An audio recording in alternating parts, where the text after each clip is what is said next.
하나님의 아들 예수 그리스도께서 부활하셨습니다. 하나님의 아들 예수 그리스도께서 살아나셨습니다. 오늘 본문의 말씀을 통하여 이곳에서 예배드리는 모든 성도님들이 부활의 주님을 만나고 부활의 주님을 경험할 수 있게 되기를 주님의 이름으로 축복합니다. 오늘 1절 2절 말씀을 보시면 안식일이 지나매 막달라 마리아와 야고보의 어머니 마리아와 또 살로메가 가서 예수께 바르기 위하여 향품을 사다 두었다가 안식 후 첫날 매우 일찍이 해돋을 때에 그 무덤으로 가며. 막달라 마리아, 야고보의 어머니 마리아, 또 살로메가, 이 세 여인들은 예수 그리스도를 진심으로 사랑했던 것 같습니다.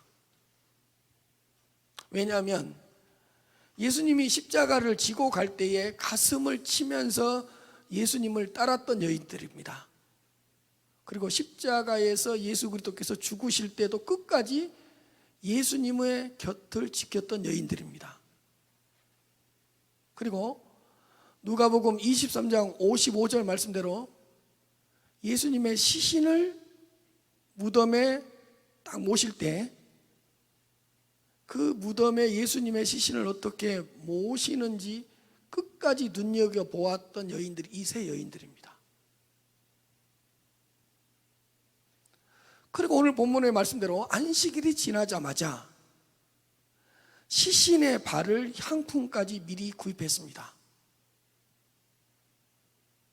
그리고 안식 후 첫날 매우 일찍이 해 돋을 때에 예수님께서 묻히신 그 무덤으로 달려갔습니다.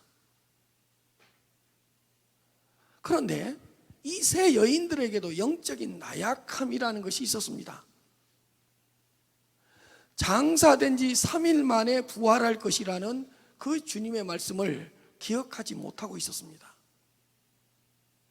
만일에 이 세 여인들이 부활에 대한 말씀을 기억했더라면 시신의 발을 향품을 준비하지 않았을 것입니다. 시신이 썩기 전에 부활할 것이라는 그 말씀을 깨닫지 못했기 때문에 향품을 준비한 겁니다.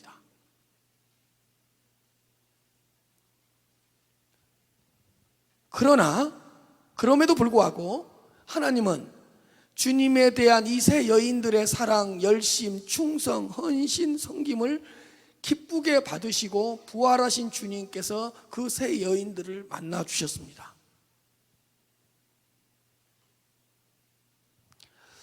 연약하고 부족하고 모자라지만 주님에 대한 우리의 헌신을 받아주신다는 것을 기억하시기를 바랍니다. 부족함 가운데 드려지는 우리의 충성을 받아주십니다. 연약한 부분이 있지만 우리의 열심을 기뻐해 주십니다.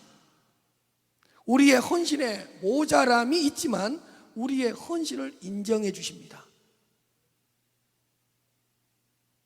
우리에게 많은 약점들이 있지만 그 약점 가운데 드려지는 우리의 충성과 섬김에 대한 상금을 주십니다. 보상을 주십니다. 연약함 가운데 드리는 우리의 헌신, 충성, 섬김을 기쁘게 받아주시는 하나님을 찬양합니다. 3절입니다. 서로 말하되 누가 우리를 위하여 무덤 문에서 돌을 굴려주리오 하더니 무덤으로 가던 세 여인들은 근심과 염려가 있었습니다. 누가 우리를 위하여 무덤 입구에 있는 돌문을 굴려주겠는가? 돌문을 굴려줄 사람이 어디 있겠는가? 서로 말하되 누가 우리를 위하여 무덤 문에서 돌을 굴려주리오? 세 여인들이 힘을 합쳐도 그 무덤을 가로막고 있는 돌문을 옮길 수가 없었습니다. 그러나 이 세 여인들의 근심은 헛된 근심이었습니다. 쓸데없는 염려였습니다. 왜냐하면 그들이 무덤에 도착했을 때 이미 돌문이 열려져 있었기 때문입니다. 우리들도 이 세 여인들처럼 너무 쓸데없는 염려, 헛된 염려를 너무 많이 하는 것 같습니다.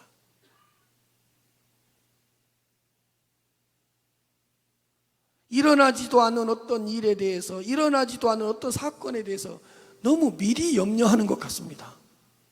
염려병, 근심병이 걸린 것 같습니다.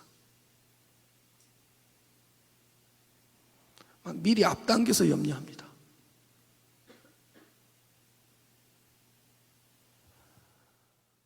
여러분, 우리가 근심하거나 염려하고 있는 것들을 가만히 한번 살펴보십시오. 지금 염려해야 되는 겁니까? 오늘 당장 근심해야 될 일입니까? 사실 우리가 근심하거나 염려하고 있는 것들은 아직 일어나지도 않는 일들에 대한 것들입니다.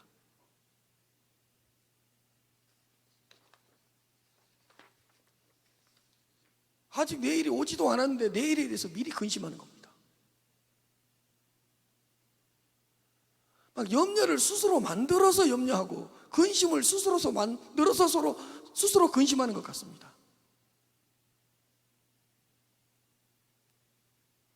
인간은 연약하고 유한한 존재이기 때문에 염려를 하지 않을 수는 없습니다. 그러나 여러분, 미리 앞당겨서 염려하지 마시기 바랍니다. 너무 빨리 근심하거나 너무 빨리 염려하지 마시기를 바랍니다. 염려할 시간에 기도하시기 바랍니다. 내가 근심하고 있고 염려하고 있는 그 근심거리, 그 염려거리를 기도 제목으로 삼으셔서 간구하시기를 바랍니다. 여러분, 내가 알고 있는 것이 전부라고 생각하니까 근심하게 되고, 내 눈에 보이는 그런 것들이 전부라고 생각하니까 염려가 되는 것입니다. 내가 알면 얼마나 알고, 내가 보면 얼마나 보겠습니까? 내 시야가 얼마나 좁은데.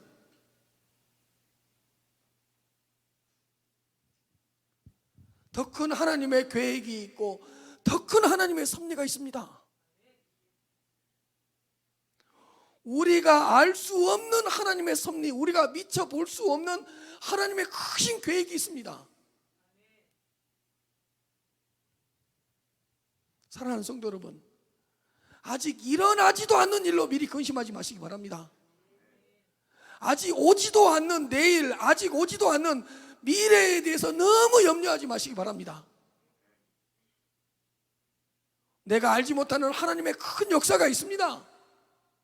내 시야를 넘어서는 하나님의 큰 계획이 있습니다.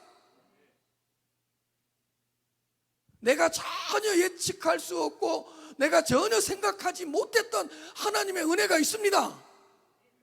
미리 앞당겨서 염려하지 마시기 바랍니다. 돌문이 열려져 있는데 염려하잖아요. 그 쓸데없는 염려잖아요. 4절입니다. 눈을 들어본 즉 벌써 돌이 굴려져 있는데 그 돌이 힘이 크더라. 새 여인들은 그 돌문만 생각하며 막 고개를 탁 떨구고 근심하면서 갔습니다. 염려하면서 무덤까지 갔습니다. 그런데 무덤 입구에서 눈을 들어 본즉, 눈을 들어 무덤 입구를 보았는데 큰 돌문이 이미 굴려져 있었습니다. 그러니까 얼마나 쓸데없는 염려와 근심을 한 겁니까? 눈을 들어 본즉 벌써 돌이 굴려져 있는데 그 돌이 힘이 크더라. 사랑하는 성도 여러분, 고개를 숙이지 말고 눈을 들어 항상 위를 바라보시기를 바랍니다. 눈을 들어 천지를 지으신 여호와 하나님을 바라보시기를 바랍니다. 눈을 들어서 눈을 막 내리지 말고, 여러분 땅만 쳐다보고 눈을 너무 내리드니까 우울해지는 거예요. 항상 사람은 위를 봐야 돼. 위를. 눈을 들어 정말로 하나님께서 행하시고 있는 일들을 바라보시기를 바랍니다. 눈을 들어서 하나님의 역사를 한번 생각해 보시기를 바랍니다. 돌문은 이미 굴려져 있었습니다. 새 여인들의 근심과 염려가 얼마나 헛된 것이었는가를 알 수 있습니다. 사실 우리도 끊임없이 근심하고 염려를 하면서 살아가는 것 같습니다. 그러나 염려하지 말고요, 지금 내가 해야 될 일을 성실하게 감당하시기를 바랍니다. 근심하지 말고 오늘 하루를 하나님의 뜻대로 살아가시기를 바랍니다. 염려에 대한 최고의 처방전은 오늘 하루를, 나에게 주어진 하루를 감사하면서 하나님의 뜻대로, 하나님의 말씀대로 살아가는 것입니다. 염려하고 있는 우리를 향한 하나님의 뜻은 오늘 하루를, 나에게 주어진 일에 대해서 성실하게 말씀 안에서, 주님의 뜻 안에서 주님 뜻대로 살아가는 것입니다. 사실 하루하루를 말씀대로 살아가다 보면 근심은 자연스럽게 떠나고 소망이 생깁니다. 오늘 하루를 주님의 뜻 안에서 성실하게 살면 어느새 염려가 사라지고 근심이 사라지고 내 안에서 영적인 회복의 역사가 일어납니다.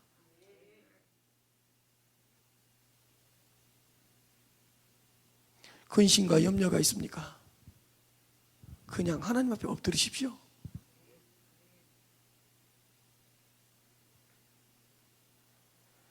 근심과 염려는 하나님께 기도하라는 기도에 대한 콜링입니다.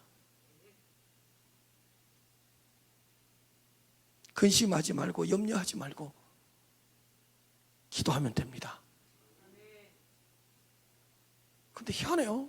기도하면 믿음을 주세요. 저도 마찬가지입니다. 오늘 권치경장님 기도했는데 왜 염려가 없겠어요? 왜 근심이 없겠어요? 근데 희한해요.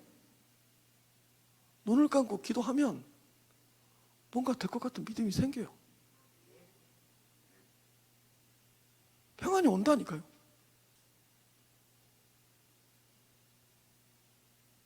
뭔가 마음이 잔잔해져요.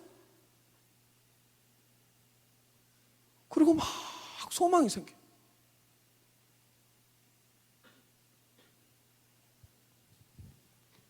아, 기도하라는 사인인가 보다. 그러므로 여러분, 염려가 되고 근심이 되고 막 우울해질 때 겸손하게 엎드리시기를 바랍니다. 5절입니다.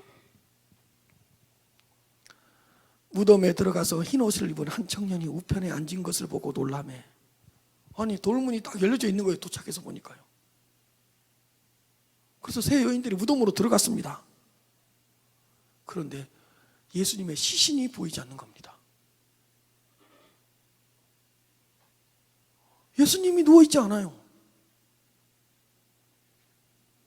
그리고 그 예수님의 시신 오른쪽에 한 청년이라고 되어 있는데 이건 한 천사입니다.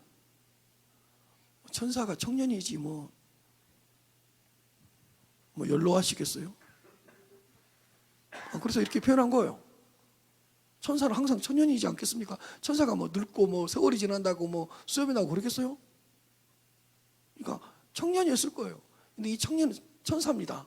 한 청년이 예수님께서 누우셨던 그 시신 옆에 딱 앉아있는 것을 여인들이 보고 얼마나 놀랐겠어요. 보십시오. 도착했는데 그 큰 돌문이 열려져 있죠. 사실 무덤을 지키고 있었던 경비병들은 이미 공포심에, 무덤이 갑작스럽게 열리니까 공포심에 있어 쓰러져 있었습니다. 정신을 못 차리고 있었습니다. 그리고 예수님은 무덤에 들어갔는데 예수님의 시신은 보이지 않죠. 그리고 예수님의 시신이 누워 계셨던 그 옆에 한 천사가 예수님 시신 오른쪽에 앉아있죠. 얼마나 놀랐겠어요. 가만히 상상을 해보세요. 돌문 열려져 있죠. 경비병들 사색이 돼서 쓰러져 있죠. 예수님의 시신이 보이지 않죠. 천사가 오른쪽에 앉아있죠. 그러니까 보고 놀라매. 얼마나 놀랬겠어요. 근데 천사가 이렇게 이야기해요. 6절입니다. 청년이 이르되 놀라지 말라. 너희가 십자가에 못 박히신 나사렛 예수를 찾는구나. 그가 살아나셨고 여기 계시지 아니하니라. 보라, 그를 두었던 곳이니라. 천사가 세 여인들한테 이렇게 이야기를 하는 거예요. 청년이 이르되 놀라지 말라. 놀라지 말라. 무서워하지 말라. 여러분, 사실은 가만히 생각해 보십시오. 돌문이 열려져 있었다는 것, 무덤이 비어 있다는 것, 천사가 등장했다는 것, 사실 이 모든 광경은 이 세 여인들이 기뻐하고 즐거워해야 하는 것들입니다. 왜? 이 모든 것이 무엇에 대한 증거죠? 부활에 대한 증거였습니다.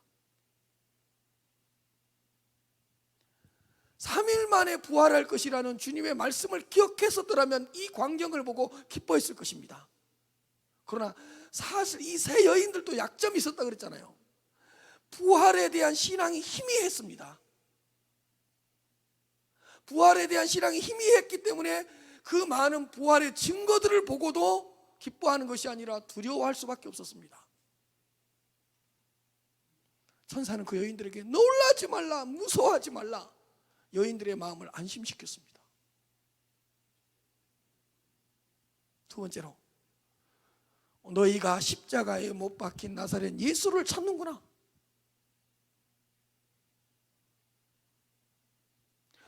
천사는 세 여인들이 무덤을 찾은 이유를 알고 있었던 것 같습니다. 너희가 십자가에 못 박혔던 나사렛 예수를 찾고 있구나. 누가복음 24장에서는 어찌하여 살아있는 자를 죽은 자 가운데서 찾느냐, 부활에 대한 불신앙을 책망했습니다. 살아있는 자를 어찌하여 죽은 자 가운데서 찾느냐,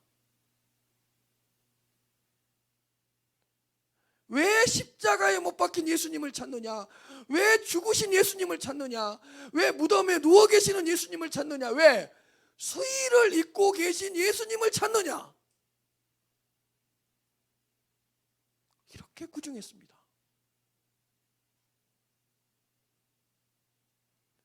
그가 살아나셨고 여기 계시지 아니하니라.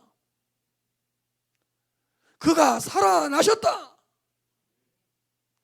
더 이상 이 무덤에 계시지 않는다. 이제는 수의를 입고 있지 않다. 이제는 무덤에 누워 계시지 않다. 더 이상 무덤에 갇혀 있지 않다. 더 이상 사망에 매여 있지 않다. 그가 살아나셨고 여기 계시지 아니하니라. 할렐루야.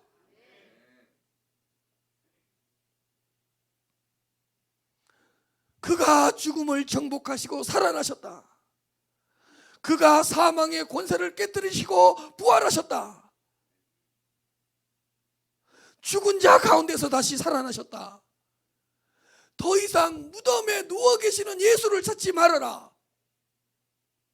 더 이상 수의를 입고 계시는 예수님을 찾지 말아라. 더 이상 무덤에 계신 예수님을 찾지 말고 부활하신 주님을 찾아라. 놀라운 메시지를 준 거예요, 여러분. 보라, 그를 두었던 곳이니라. 너희 눈으로 확인해라. 보라, 그를 두었던 곳이니라. 그가 누우셨던 곳을 너희들의 눈으로 직접 보라. 야, 시신이 어디로 사라진 것이 아니다. 예수님의 시신을 누가 훔쳐간 것이 아니다. 부활하신 것이다. 살아나신 것이다. 너희들 눈으로 보아라. 누우셨던 곳이 비어있지 않느냐. 예수님께 입혔던 수의가 그대로 벗겨져 있지 않느냐. 보라, 그를 두었던 곳이니라.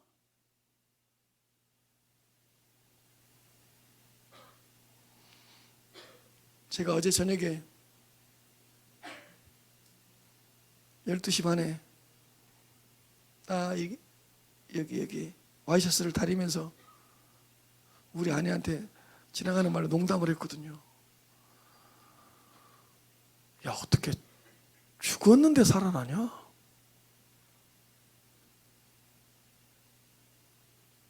그리고 제가 우리 아내한테 그랬다니까요. 근데 어떻게 죽었다가 살아났다고 하는 것을 우리는 믿냐? 그리고 나는 내일 죽었다가 살아나신 분이 있다고 설교한다? 이건 도저히 인간적으로는 이해되지 않는 일 아니냐? 그리고 끝마쳤으면 목사가 아니죠. 그래서 제가 저희 아내한테 그랬어요. 믿음은 선물인 것 같다. 우리는 그냥 믿어지지 않느냐? 살아났다고 그러는데 의심 없이 믿어지지 않았느냐? 예수님이 누우셨던 곳이 비었다는데 그냥 나는 믿어지더라. 제가 그 농담을 했다니까요.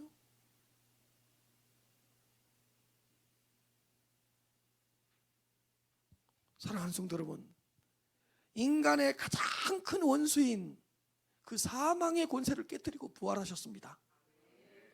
죄의 열매인 죽음을 정복하시고 다시 살아나셨습니다. 무덤의 권세, 어둠의 권세를 다 깨뜨리시고 부활하셨습니다. 모든 원수를 다 이기시고 다시 살아나셨습니다. 사망은 더 이상 주님을 붙잡아 둘 수 없었습니다. 무덤도 더 이상 주님을 붙들어 맬 수 없었습니다.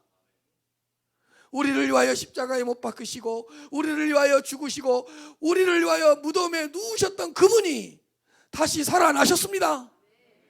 십자가에서 모든 죄를 다 사하시고 죽음에서 부활하셨습니다. 부활하셔서 다시 죽지 않고 영원히 살아계십니다. 십자가에서 속량의 값을 다 치르시고 무덤에서 다시 살아나셔서 영원히 죽지 않으시고 영원히 살아계시면서 우리를 위해 역사하고 계십니다.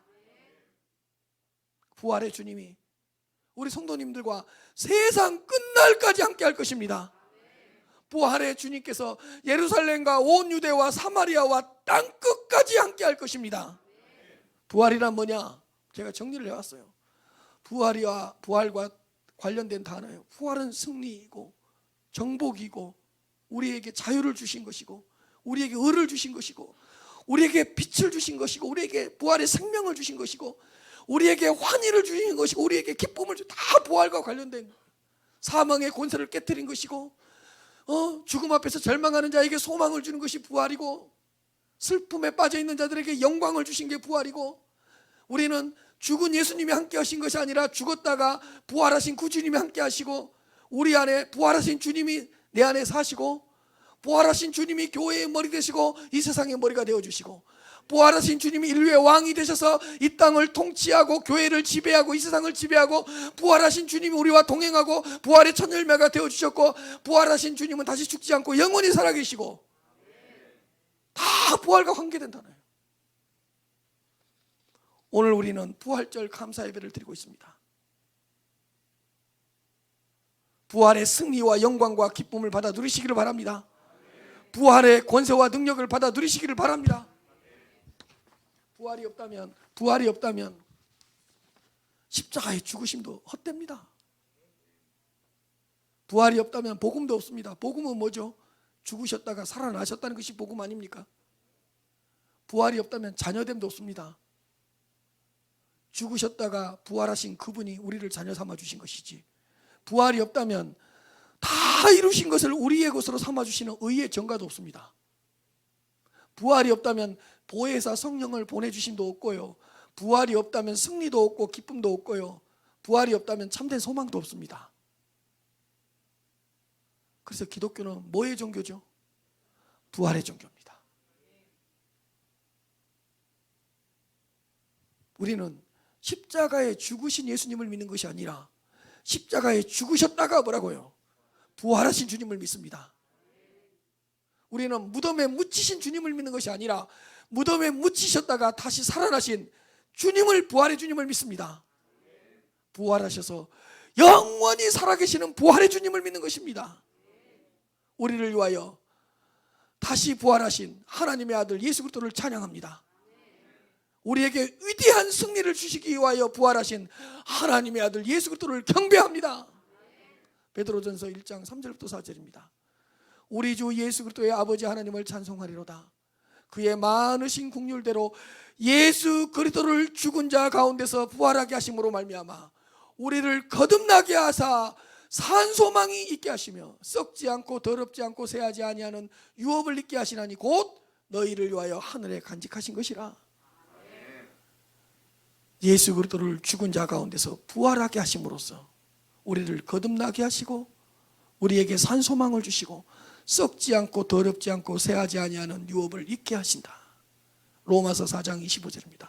예수는 우리가 범죄한 것 때문에 십자가에 내줌이 되었고 우리를 의롭다 하시기 위하여 무덤에서 다시 뭐라고요? 살아나셨나니라.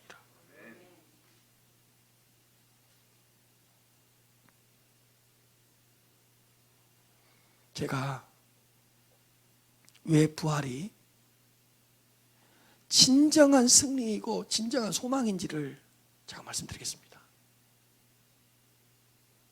보십시오. 왜 부활만이 진정한 소망이고 진정한 승리이냐? 예를 하나 드릴게요. 자, 어떤 사람이 병들었어요. 근데 그 병을 고침받고 살아났어요. 그러나 결국에는 몇 년 있다 다시 죽습니다. 병 고침을 받았지만 10년, 20년 후에는 그 사람 죽습니다. 또 한 가지 예를 드릴게요. 어떤 사람이 큰 고통 속에 있다가 고통으로부터 회복이 되었어요. 그러나 몇십 년 후에 죽습니다.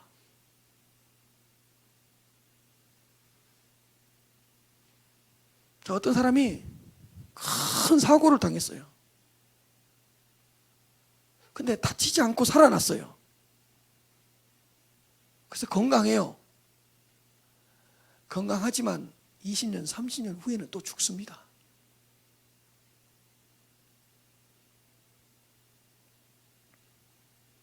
자, 성경의 예를 드릴게요. 나사로가 살아났어요. 며칠 기뻤을까요? 한 3일, 일주일? 그 다음부터는 지지고 싸우는 거예요. 나사로가 그랬을 거예요. 괜히 살아났네. 살아나봤자 바뀐 건 아무것도 없네.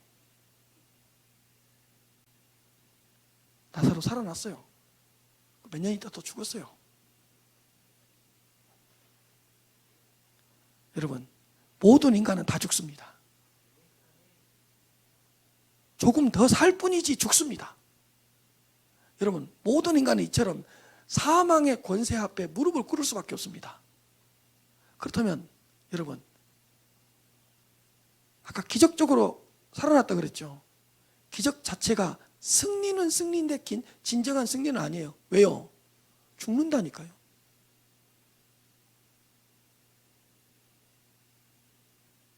어떤 사람이 큰 질병이 있다가 살아났어요. 그러나 그것 자체가 소망은 아니라니까요. 20년 후에 다시 죽는다니까요.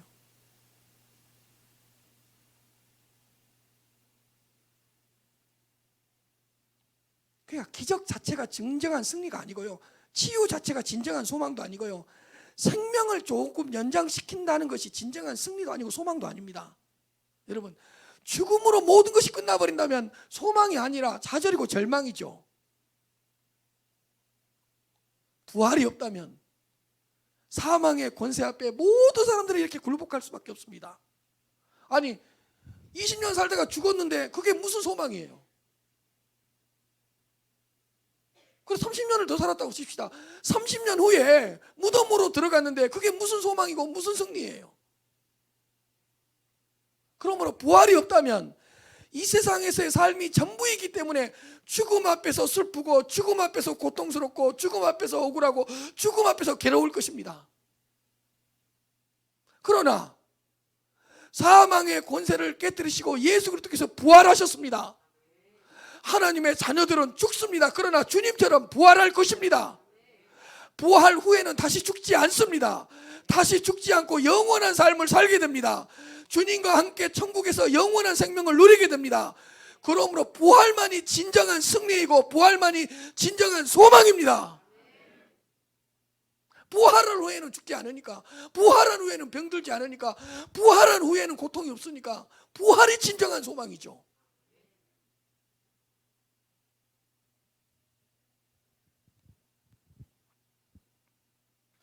사랑하는 성도 여러분, 부활의 새 아침이 밝았습니다. 부활의 소망을 받아 누리시길 바랍니다. 부활의 승리를 맛보면서 살아가시길 바랍니다. 부활의 영광을 바라보면서 살아가시길 바랍니다. 어떤 상황에서도 좌절하거나 절망하지 마십시오.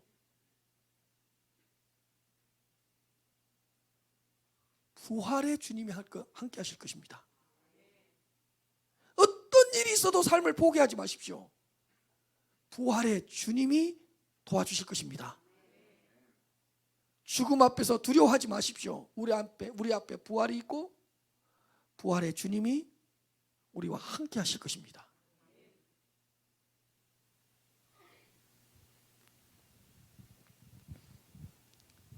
십자가의 은혜와 이 부활의 축복과 부활의 생명의 역사가 우리 성도님들 삶 가운데 날마다 충만하시기를 주님의 이름으로 축복합니다.